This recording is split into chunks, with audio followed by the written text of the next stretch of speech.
Une des choses qu'on néglige souvent dans l'entretien automobile, c'est son antigel. Et c'est pas uniquement bon l'hiver, c'est bon aussi l'été. Salut Hugo! Salut Benoît! Bon, aujourd'hui, on va parler d'antigel et il n'y a pas une seule sorte d'antigel, il y en a plusieurs. Non, on est rendu avec beaucoup de sortes d'antigel. Donc, quand on veut la bonne pour notre véhicule, on y va avec marque, modèle, année. Selon la fabrication du moteur, c'est en aluminium, en fonte. Donc, il y a des variantes qui se font de ce côté. C'est ça, les additifs sont pas pareils. Bon, Hugo, il y a deux sortes d'antigel. Les modèles qui sont pré-mélangés puis les modèles purs. Parle-nous un peu des deux. La pré-mélangée est déjà prête à mettre dans le véhicule. OK. Pas plus compliqué que ça.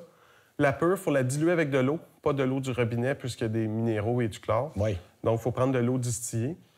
Et puis, il faut faire le bon mélange. OK. Avant, on utilisait une poire qu'on appelle. Oui, bien, j'ai vu ça souvent moi, dans tests. les ateliers. C'est ça. Puis ça, c'est quoi? Ça fonctionne pas? C'est pas ce qu'il y a de plus précis. Ah, OK. Ce qu'il faut prendre, c'est un réfractomètre pour avoir la bonne concentration. Puis si on regarde tout simplement, puis on voit la densité. 50-50, quand on arrive à la bonne densité, donc c'est prêt à utiliser. C'est quand même beaucoup compliqué pour ce qu'on peut sauver. Ouais. Donc, pour les quelques sous sauvés, on est quasiment mieux d'aller dans le pré-mélangé, c'est pas de trouble. C'est ça. Bon. Fréquence de changement d'antigel, on parle de quoi en général? En moyenne, c'est aux 5 ans. OK. Selon le manufacturier, on est mieux de vérifier.